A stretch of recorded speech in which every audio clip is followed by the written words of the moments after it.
नमस्कार दोस्तों, welcome back to Holly Bolly explainer. तो दोस्तों आज मैं हाल ही में रिलीज हुई कनेडियन हॉरर स्लैशर मूवी को एक्सप्लेन करूंगा। इस मूवी का नाम है इन अ वायलेंट नेचर। इस मूवी का IMDb रेटिंग आप देख सकते हैं जो कि है 5.7 स्टार्स आउट ऑफ 10 और रोटन टोमेटो पर इस मूवी ने स्कोर किया है 80% और साथ ही इस मूवी को किलर के पर्सपेक्टिव को देखते हुए बनाया गया है, यानी कि आपको इस मूवी में most of the time screen पर किलर ही दिखेगा। तो चलिए अब एक्सप्लेनेशन को शुरू करते हैं, बट उससे पहले वीडियो को लाइक और चैनल को सब्सक्राइब जरूर कर लेना। मूवी की शुरुआत होती है एक जंगल को दिखाते हुए जहां पर हम एक फायर टावर को देखते हैं और इसी बीच हम कुछ लोगों को आपस में बात करते हुए भी सुन पाते हैं जो कि जंगल में वीकेंड मनाने के लिए आए थे। इसी बीच हम देखते हैं कि फायर टावर के ऊपर एक लॉकेट भी लटका हुआ था और जो लोग वहां पर वीकेंड मनाने के लिए आए थे उन लोगों की नजर उस लॉकेट पर पड़ जाती है और उनमें से कोई एक पर्सन उस लॉकेट को लेकर वहां से चला जाता है और उनके जाते ही हम देखते हैं कि जमीन के नीचे हलचल होने लगती है और तभी अचानक से एक मरा हुआ सीरियल किलर जमीन के नीचे से बाहर आ जाता है और इसके बाद ये किलर उस लॉकेट को ढूंढने के लिए जंगल की तरफ निकल जाता है क्योंकि उस लॉकेट से इसकी कुछ यादें जुड़ी थी। काफी देर तक चलने के बाद ये किलर एक जगह पर आकर रुक जाता है जहां पर उस किलर को एक फॉक्स की डेड बॉडी ट्रैप में फंसी हुई नजर आती है। साथ ही हम देख पाते हैं कि वहां पर पेड़ के ऊपर कैमरे भी इंस्टॉल थे। ये देखकर किलर समझ जाता है कि जरूर आसपास यहाँ पर कोई रहता होगा और इसी बीच उस किलर को दो लोगों की आपस में लड़ने की आवाज आती है। किलर उस आवाज को फॉलो करते हुए घर तक आ जाता है और यहाँ पर हम देखते हैं कि एक फॉरेस्ट रेंजर इस घर के मालिक पर बहुत ज्यादा गुस्सा कर रहा होता है क्योंकि इस घर का मालिक जंगल में बहुत सारे ट्रैप लगाता था जिससे कई सारे जानवर मारे जाते थे, लेकिन फॉरेस्ट रेंजर को उस आदमी की ये हरकतें बिल्कुल भी अच्छी नहीं लगती,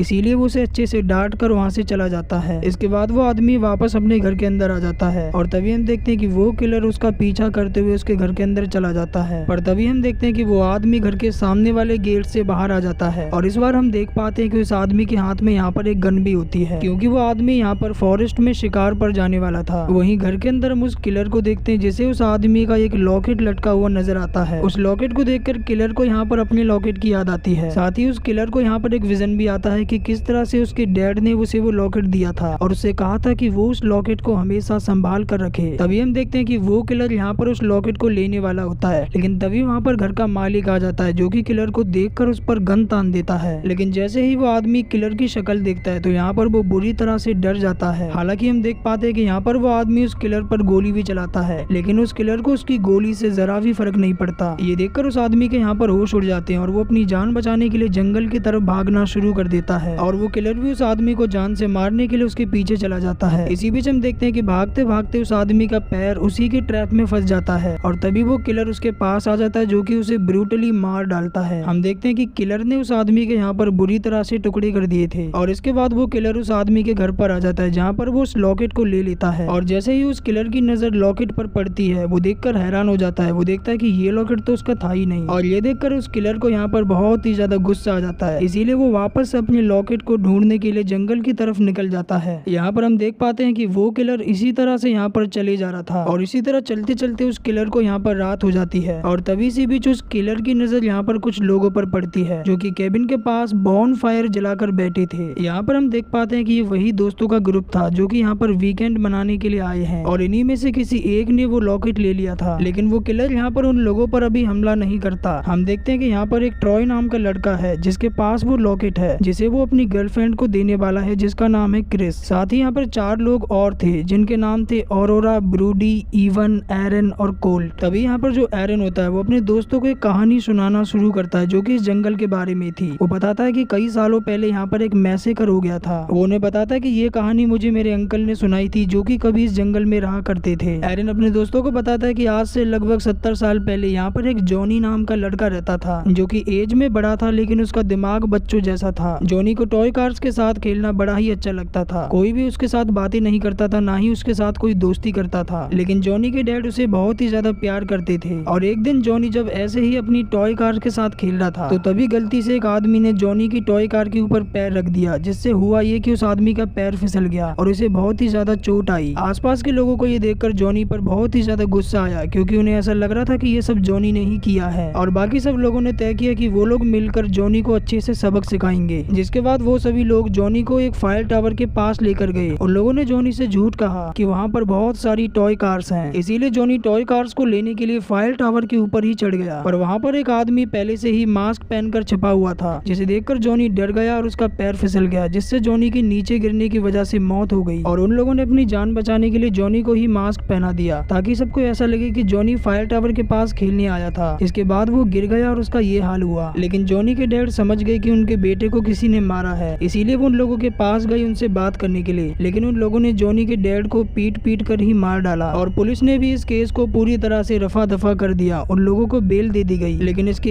एक हफ्ते बाद कुछ ऐसा हुआ जिसने सबके होश उड़ा दिए। अचानक से जॉनी जाग गया और उसने उन लोगों को ब्रूटली मार डाला जिन्होंने उसे और उसके डैड को मारा था। और तब से ही लोगों का मानना है कि जॉनी जंगलों में घूमता है। और यहाँ पर हमें पता चलता है कि जिस किलर को हम मूवी की शुरुआत से देख रहे हैं वो कोई और नहीं बल्कि जॉनी है, जो कि उसी लॉकेट की वजह से सोया हुआ था जो लॉकेट उसके डैड ने दिया था। लेकिन अब जैसा कि वो लॉकेट जॉनी से दूर हो गया है तो अब जॉनी उस लॉकेट को लेगा, वो भी अपने तरीके से। एरन की कहानी सुनने के बाद ये सबके सब सेल्फी लेते हैं, पर तभी हम देखते हैं कि जॉनी इन सबको छिपकर देख रहा था। इसके बाद ये सभी सोने के लिए केबिन के अंदर चले जाते हैं। थोड़ी देर बाद जॉनी विंडो से देखता है कि यहाँ पर जो ट्रॉय होता है वो उस लॉकेट को अपनी गर्लफ्रेंड को दे रहा है जिसका नाम क्रिस है। ये देखकर यहाँ पर जॉनी को बहुत ही ज्यादा गुस्सा आ जाता है। और इसी बीच हम देखते हैं कि यहाँ पर जो एरन होता है वो स्मोक करने के लिए बाहर आया था, लेकिन एरन की किस्मत शायद अच्छी नहीं थी क्योंकि तभी वहाँ पर जॉनी आ जाता है जिसके पास एक हैक्सो होती है। और जॉनी उस हैक्सो से एरन का सर धड़ से अलग करके उसे बुरी तरह से मार देता है। और इसके बाद जॉनी एरन की बॉडी को घसीटते हुए सीधा फॉरेस्ट रेंजर ऑफिस पहुंच जाता है। जॉनी एरन की डेड बॉडी को वहीं पर फेंक देता है और तभी जॉनी की नजर वहाँ पर एक मास्क पर पड़ती है। वो उस मास्क को ले लेता है और इसके बाद वो वहाँ से एक कुल्हाड़ी और एक ड्रैगिंग हुक को उठाकर वहाँ से निकल जाता है ताकि वो उन लोगों को जान से मार सके। इसकी अगली सुबह जॉनी ऑरोरा और ब्रूडी को नदी के पास देखता है। ब्रूडी यहाँ पर नदी के अंदर नहाने के लिए चली जाती है, लेकिन ऑरोरा ब्रूडी को नहाने के लिए मना कर देती है क्योंकि यहाँ पर ऑरोरा को योगा करने के लिए जाना था। इसीलिए ब्रूडी को वो अकेला छोड़कर योगा करने के लिए चली जाती है। और तभी हम जॉनी को देखते हैं जो कि पानी के अंदर जाकर ब्रूडी को पकड़ लेता है। ब्रूडी यहाँ पर अपनी जान बचाने के लिए चिल्लाती है और जॉनी ब्रूडी को बुरी तरह से मार कर पानी से बाहर आ जाता है।